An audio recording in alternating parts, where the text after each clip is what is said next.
What's up, guys? It is Magi, Captain and Caster, coming at you with a Week 4 Chobo game in the Master Set. This time around, it is going to be a ZVZ. Falling into the bottom right-hand corner of the Interloper in game number 1 is the pink Zerg pieces from Lost in Translations, or Esports. It is Kelso. Or LiTl Esports as it is called. And in the top left-hand corner is the red Zerg pieces looking to bounce back from his 2-0 loss last week. The Chobo Team League. It's the red Zerg pieces from Inside Gaming. It is TwoDrunk. And already, the cheekiness is going to be a thing. Looks like we are going to have fast Ling Longs coming out really quick for Kelso as he is opting for that 12 pull. I love it. Guys, this is what keeps StarCraft fresh. As Kelso is going to come out here and scout with his Overlord and not really going to find much of anything. But look, I'm curious as to how TwoDrunk is going to spawn. He does have his pull of his own starting up. It looks like he is opting to get that hatchery up first. So, I do like this decision by TwoDrunk. Because if he can hold on here, he will be ahead. It's going to come down to just how much damage gets done here by Kelso.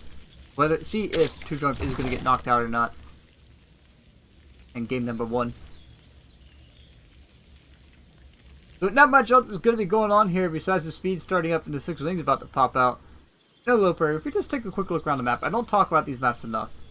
Interloper, as the game gets later, there are a lot of rocks around the map that create some really annoying choke points.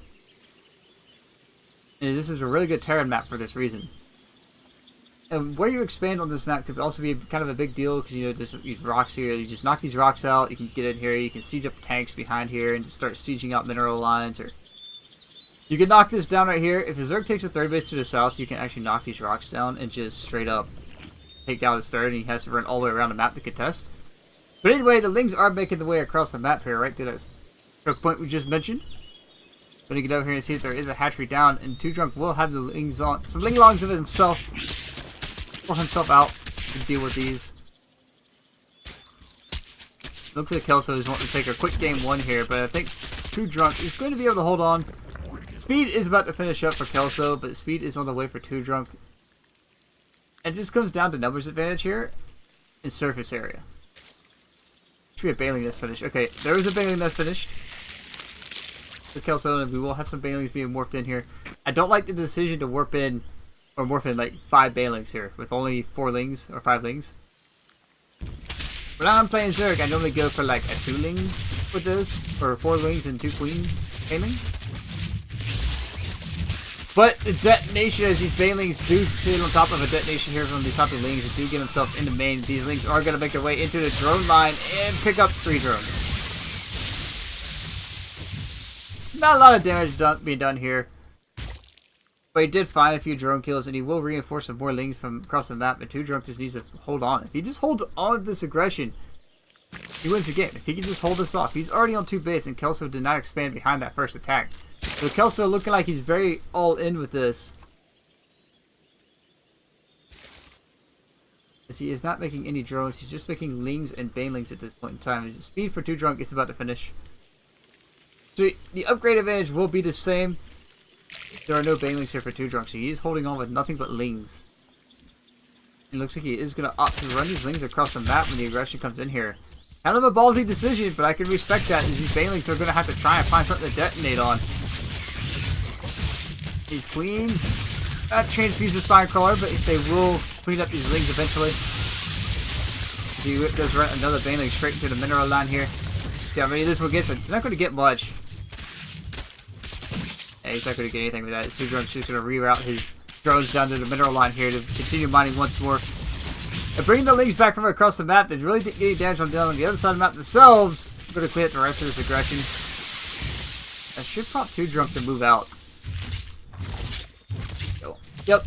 And Kelso, not having more from some defensive Banelings this time around, is going to attempt to take that hatchery finally. And try to play the economic game, but at this point in time, I think it's too little too late. As TwoDrunk's army supply is in favor of him, he will cancel out this hatchery, thus putting Kelso even further behind. He just morphs in drones on the other side. He's just going to buy time to keep this army on this side of the map. All he has to do at this point. is on the other side of the map. He is just going to drone up and add on more drones. Our Queen's here to bounce people off this ramp. Or bounce some lings off the ramp. TwoDrunk trying to juke his way out of this is going to make his way to the mineral line and get his scout off. And automatically detonating a Baneling for nothing. That's the way you want to be trading. Because he is just going to keep microing these lings around the map. Trying to force these Banelings to detonate here.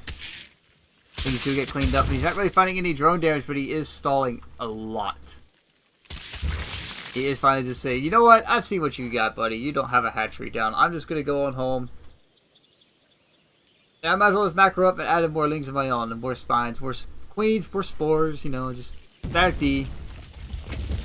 Because when you come in here, you realize you can't get any damage done to me. I've already won the game, is what TwoDrunk is saying to Kelso. Morphing in 8 more Banelings. He has 8 lings about to pop out behind that. You should be able to find some good damage with this. As these Banelings are going to start to get on top. 1 Baneling for 3 lings. Alright, fair enough. Banelings are going to get cleaned up. He will get the Spine Crawler. Trade fusion on the Queen, and GG should be called here. There it is. Guys, I am Magi signing off. Sorry about the lackluster cast this time around. ZVZ just kind of got out of hand. It's annoying, but anyway, with that, I am Magi signing off once again. Gonna be right back with game number 2. But if you like what you see, hit that subscribe button and send me your replays if you like them casted at magicast@gmail.com. Again, I will see you in the next one.